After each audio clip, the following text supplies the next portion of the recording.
Now, I get this question a lot from professionals, and that is, hey, do you think I should get this other certification? Or I'm thinking about taking this course. Should I do this before I actually put that out on social media? And my answer is always just put it out there. Get it out there and stop making excuses for taking another course or another program before you can actually get yourself out there and start the marketing. I mean, I can't tell you how many times I hear this from clients and prospects, and they don't quite get that the consistency in execution is going to be so much more important than the research and the planning because people get stuck in the research and planning. And when they get stuck in this phase, what they're really doing is they are underestimating their abilities. They are questioning whether they should do this, whether they have the expertise. I'm Sylvia Garibaldi, founder and CEO of a well-established marketing training and done-for-you services company, tailored specifically for the modern legal and financial professional worldwide. While it's taken some trial and error to figure out which methods get the best results for professionals who are looking to grow their practices, fast forward to today, my team and I have nailed down and perfected a process that has helped so many of our clients consistently achieve outstanding results and create a legacy for their practices. I created the Serve First, Sell Later marketing podcast to give you simple, actionable, non-salesy, and results-driven marketing to grow your legal or financial practice like so many of our clients have.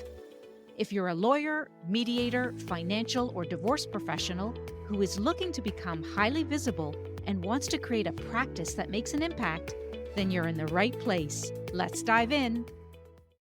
Hello, everyone, and welcome back to episode 76 of the Serve First, Sell Later marketing podcast.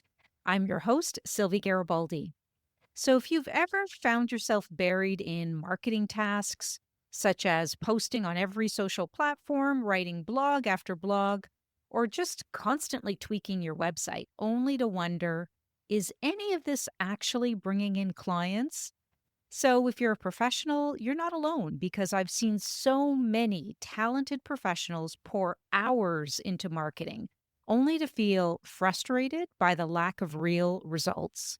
And here's what I want you to know: the legal mediation and divorce services world is changing, and it's changing rapidly. Clients are more informed and have so many more choices than ever before. So, what I'm seeing is that standing out isn't just about doing more, it's about doing what actually works. And so, not all marketing activities are created equal. Some will bring in new clients and grow your reputation, while others will eat up your time and energy. So, that's why in today's episode, I'm talking about the 80-20 rule, also known as the Pareto principle. So, this simple but powerful concept says that 80% of your results often comes from just 20% of your efforts. So, for professionals like you, that might mean a couple of referral sources, or maybe one well crafted social media post or a single networking event could be responsible for most of your new business. Meanwhile, the rest of your to do list might be just keeping you busy and not productive. So just imagine what would happen if you could identify those activities that actually move the needle for your practice and then focus your energy all in that area. So less stress, more clients, and more time to serve the people who need you most. So if you're really ready to stop spinning your wheels and cutting through the noise and finally focusing on what truly grows your practice, then you're going to really enjoy today's episode. So let's dive in and talk about how to work smarter and not harder.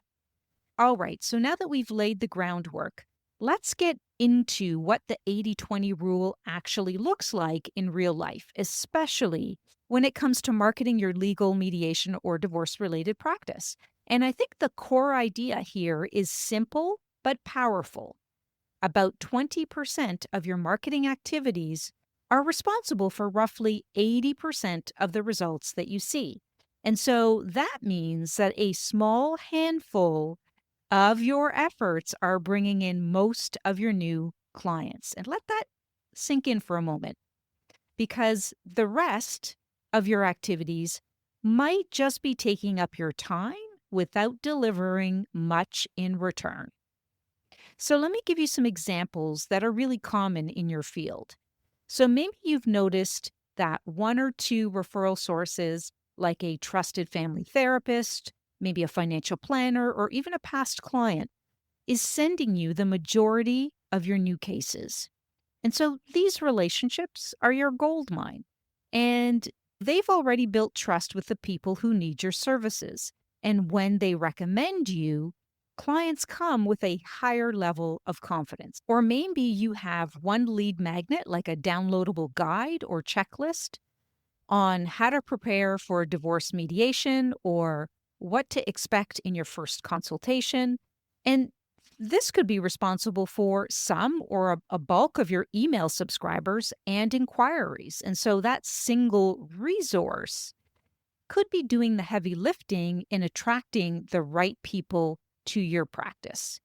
And I think these are your golden 20%.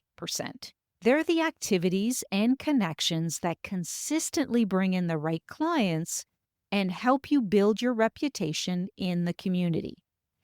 Now, on the flip side, you might be spending hours on social media platforms where your ideal clients don't even hang out. And I can tell you, I see that a lot with our clients when they come in to start working with us. So, for example, if you're posting daily on Twitter, but your ideal clients are mostly local individuals seeking divorce mediation, then Twitter might not be the best place to focus your energy. Or maybe you're writing blog posts that get very little traffic or engagement, which means they aren't really helping you attract new clients. And so these efforts can feel productive because you're busy, right? But they might be part of the 80% of activities that don't move the needle much. Okay, I hope this is resonating with you, because this is a fantastic exercise to engage in to really figure out what's working in your practice. So, I guess the next question is, how do you figure out what your 20% is? And so the first step is to start tracking where your leads actually come from. So when a new client reaches out, make it a habit to ask, "How did you hear about us?" And keep a simple record of your answers, because over time, you're going to start to see clear patterns emerge. Maybe it's a certain referral partner, a particular workshop you hosted, or even a specific social media post. And for those of you that have a CRM in place, great place to track that information as well. So once you know what's working, you can focus your time and resources there and really stop wasting energy on the rest. So imagine what it would feel like to spend less time on marketing busy work and more time doing the things that actually bring in the clients and grow your practice. And here's the best part. When you focus on your top performing activities, you don't just get clients. You also build stronger relationships, you improve your reputation, and you really create a more sustainable business. And I think that's what we're all trying to achieve. So it's really super important to focus your energies there.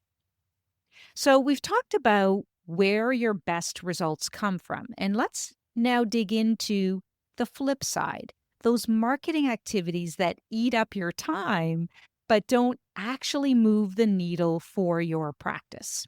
So, as lawyers, mediators, and divorce professionals, we know that your time is very precious. Every hour that you spend on ineffective marketing is really an hour that you could be serving clients, developing your expertise, or just simply recharging, right? So let's really dig in here and figure out what are some of the biggest and sometimes sneakiest marketing time wasters that I see all the time as a marketing strategist for professionals like you. And so we've touched on overposting on social media platforms where your ideal clients are not active. But I want to take it a step further because many professionals assume that they need to be everywhere: Instagram, TikTok, Facebook, LinkedIn, Twitter, YouTube. And the reality is that most of your future clients, they're really only active on a handful of platforms. So, for example, if your practice is focused on high net worth divorces, your clients might be on LinkedIn or Facebook, but probably not on TikTok. So, spreading yourself thin across every channel just leads to burnout and diluted results. And we see this all the time with our clients. So, it's really, really important to ask yourself that question and figure out which are the best platforms for you to be on that will allow you to reach your ideal clients and your ideal referral partners. So, another area that's often overlooked is networking just for networking's sake. So I see so many professionals attending every local business mixer or a bar association event or an online webinar, thinking that showing up is enough.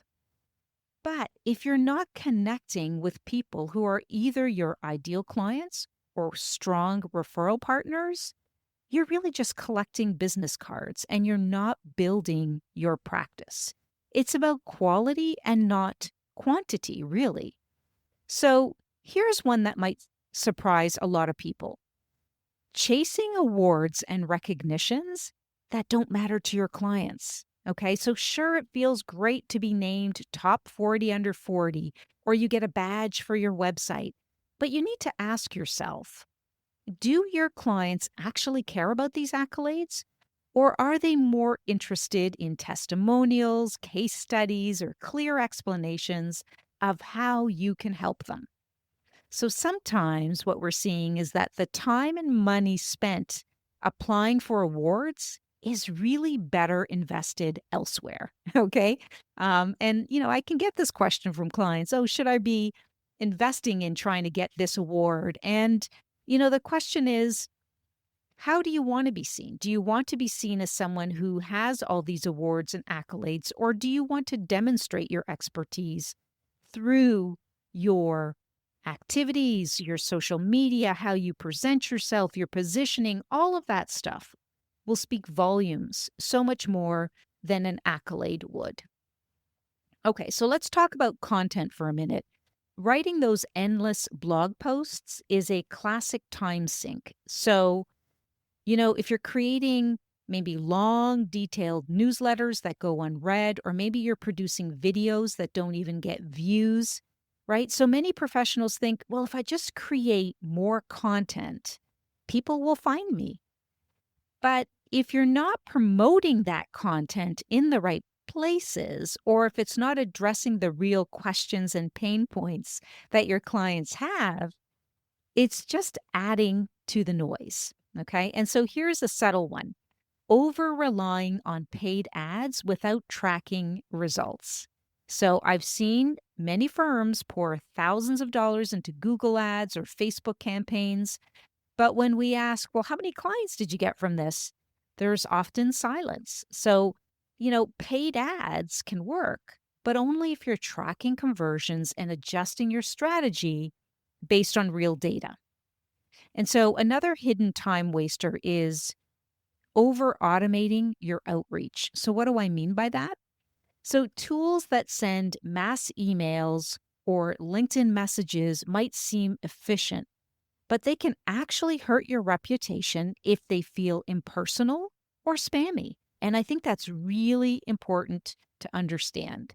So, in your profession, you know that trust is everything. And so, being genuine, sending personalized messages is worth so much more than 100 generic ones. And, we see this a lot, and it's something that we advise our clients to be very careful about. And so finally, here's something most professionals don't even think about. And that is spending too much time researching or planning your marketing instead of actually executing. Oh my goodness, this is a huge one. So many professionals spend their time here, and it's a very costly mistake. I walk a lot of clients through this process of being stuck and getting them unstuck to, getting out of research mode and planning mode and just get into execution mode, right? Just get out there and do it.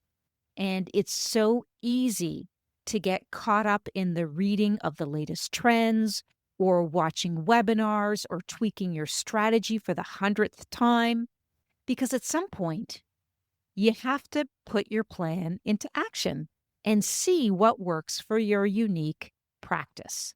Now, I get this question a lot from professionals, and that is, hey, do you think I should get this other certification? Or I'm thinking about taking this course. Should I do this before I actually put that out on social media? And my answer is always just put it out there. Get it out there and stop making excuses for taking another course or another program before you can actually get yourself out there and start the marketing.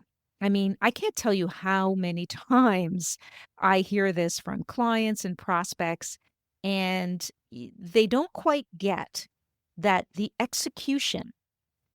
consistency in execution is going to be so much more important than the research and the planning because people get stuck in the research and planning. And when they get stuck in this phase, what they're really doing is they are underestimating their abilities. They are questioning whether they should do this, whether they have the expertise. And so this is the stage that a lot of people get stuck in. And I think the sooner you can identify that you are in this stuck phase, the sooner you will be able to dig yourself out of it and start taking action. Okay.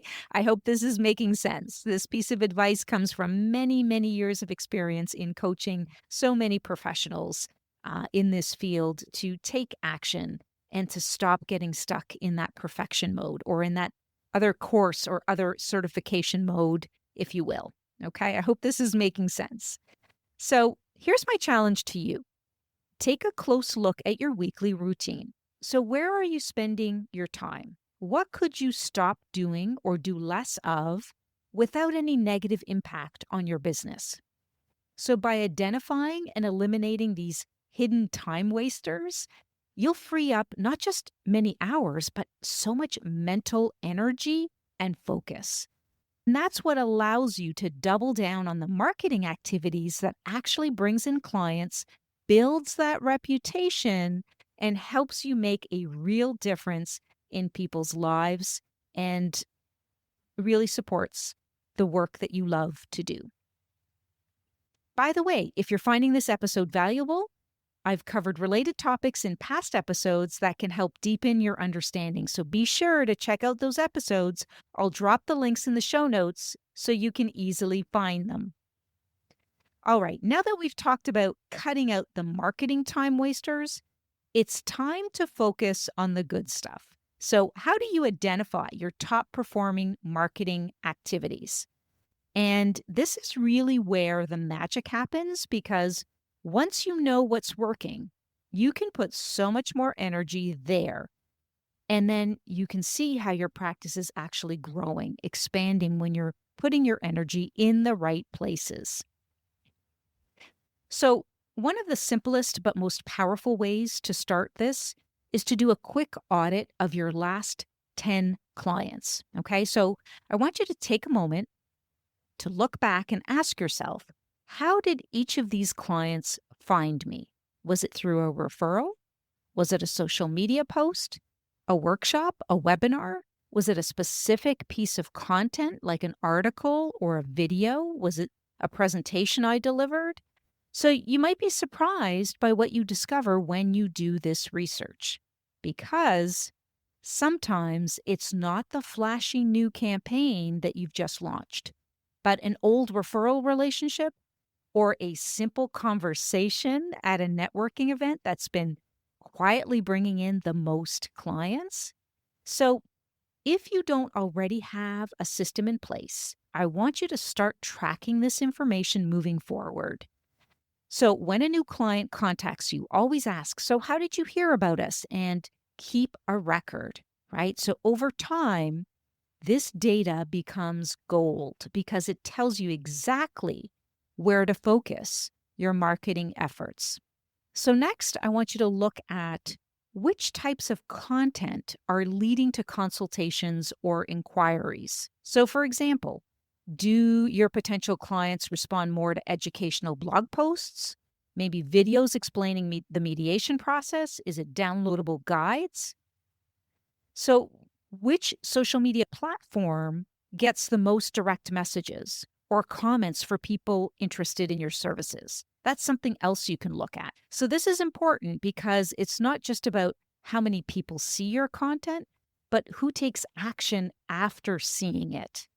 Views and likes feel good, but they don't pay the bills. So, tracking conversions means how many people did you actually reach out to and book a consultation with? Because that's what really matters. Okay. So either you've reached out to them through a certain channel or they've reached out to you, and you need to understand where this is coming from. So if you've been running paid ads, this is especially critical. Make sure you're tracking clicks all the way through to consultations or client signups.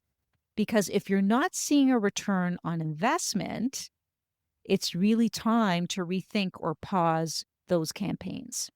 And, simply being aware of where these leads are coming from, just engaging in this exercise that I'm giving you right now can actually save you money, right? Because if you're seeing that your leads are not coming in from your ads, but maybe from a couple referral partners, what does that mean? Does that mean maybe you tweak your ads? Do you turn off your ads? These are solutions or ideas that you need to contemplate to figure out what to do next.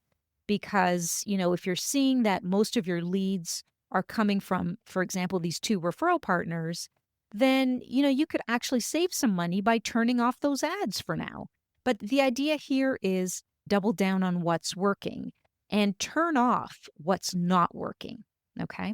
Another tip is to check in with your referral partners. So, which relationships are sending you the most qualified leads? Sometimes a quick conversation or a thank you note can strengthen those partnerships and lead to even more referrals. And please don't forget about your website analytics, like which pages are visitors spending the most time on? Are they downloading your resources or filling out your contact form? Right? That's a really good question. And so these insights can help you understand what's resonating with your audience. And once you've gathered all this information, you can really have a clear picture of your top performing marketing activities. That is the 20% that brings in 80% of your clients. And this clarity is powerful because it allows you to focus your time, your energy, and budget on what actually works. Okay, now that you've identified the marketing activities that actually bring in the clients, that is the golden 20%, now it's time to double down on those and make them work even harder for you. Okay, so think about this for a moment.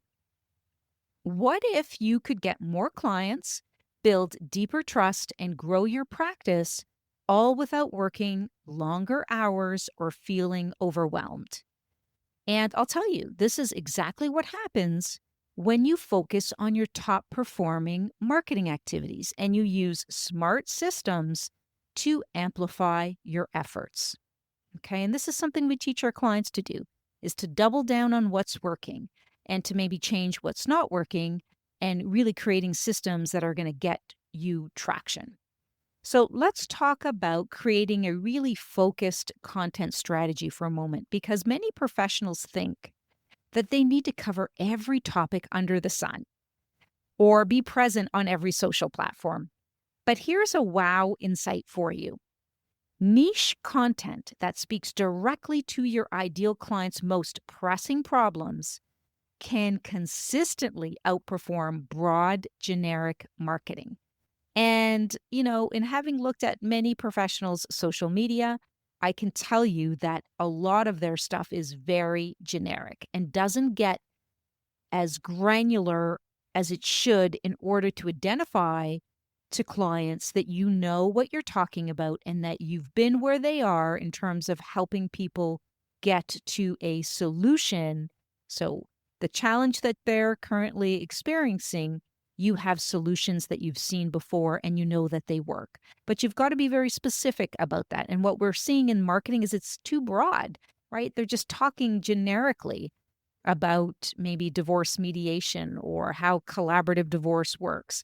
So, really getting very specific. And even, workplace mediation, for example, like talking about workplace mediation in very broad terms is okay as a start, but it's not really going to tell companies how you can help them, right? So, when you identify those real pain points that they're experiencing, that's when you get their attention. Okay. So, for example, instead of writing a general blog about divorce law, as I've just mentioned, you can create content that addresses very specific pain points, such as how to protect your business during divorce. Okay. And that's a great example. What is that talking about? That's talking to business owners who are, going through divorce. What do they need to think about in terms of divorce and their business, right? So that's a niche in itself, addressing this pain point for business owners. So, really, this laser focused approach not only attracts the right clients, but it also positions you as the go to expert in your niche. So, next is really thinking about nurturing your referral relationships. And I think this one is so often undervalued. Here's something many people don't realize: referral partners want to feel appreciated and informed. Communication is key. So, sending a simple monthly update about your practice, sharing success stories, or even hosting a small appreciation event can really deepen those relationships and keep you top of mind, because that should be your end goal. How do I stay top of mind with my referral partners? And so when you invest in your referral network thoughtfully, those few key partners can become a consistent, reliable source of high quality leads. Okay, so I want to dive into quickly marketing automation. And I think this can be a real game changer for busy professionals. So you might think automation is just about scheduling social media posts or sending generic emails. But the truth is, with the right tools, you can create highly personalized, client centered experiences that feel anything but automated. Okay, so let me give you a quick example. Imagine an automated email sequence that not only follows up with someone who downloads your divorce preparation guide, for example, but then also sends tailored content based on their specific situation. So, whether they're considering mediation or preparing for litigation, right? So, this kind of segmentation and personalization, it actually increases engagement and builds trust before you even speak with the client. So, here's a wow factor also that I think gets overlooked a lot, and that is using automation to nurture past clients and referral sources. So, most marketing focuses on new leads, new clients, right? But automated check ins, newsletters, and valuable updates or invitations to webinars can keep you connected with your existing network. And so, this ongoing relationship building often leads to repeat business or referrals down the line. And I think a lot of people forget about this or don't even know that this is something that they should be addressing. Another powerful but underused tactic is leveraging client testimonials and case studies in your automated marketing. So, when potential clients see real stories of how you've helped people in situations similar to theirs, it actually builds immediate credibility and reduces hesitation. Okay.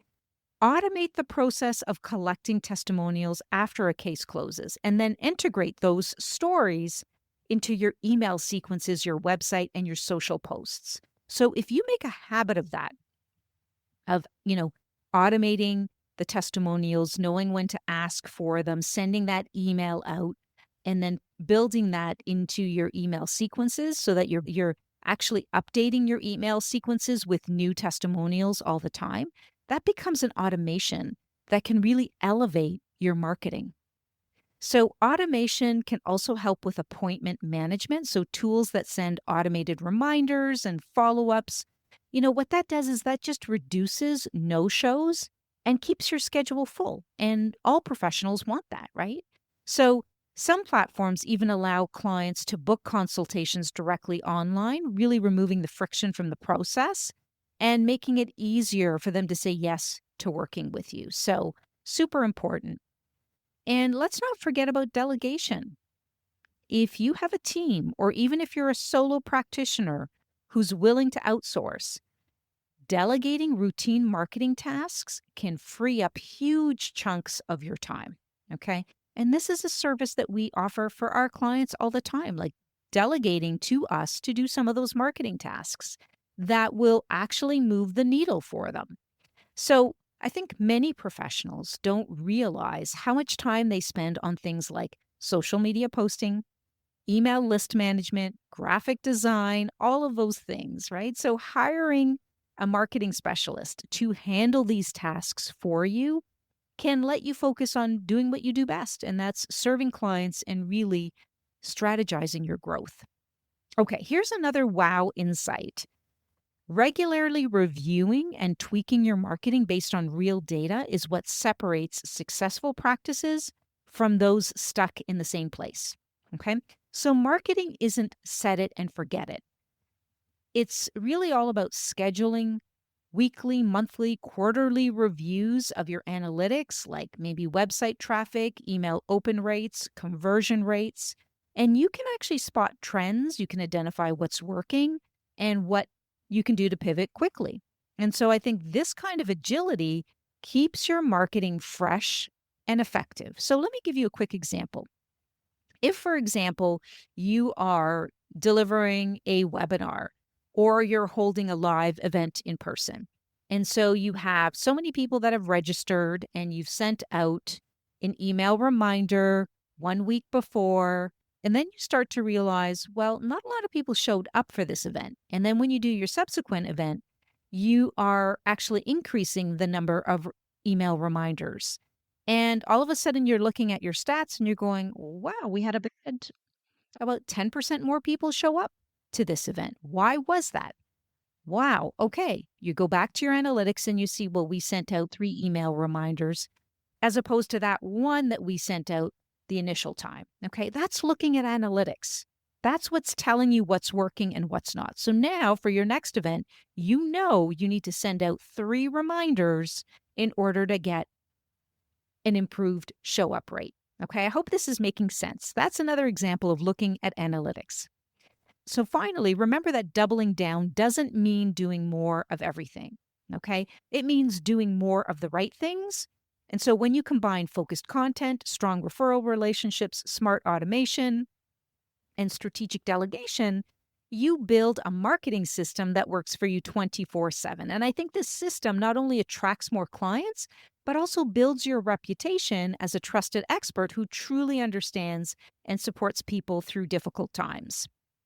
So, we've covered a lot of ground today. We've talked about challenging that idea that more marketing is always better, and instead explored how the 80/20 rule can transform the way you approach growing your practice.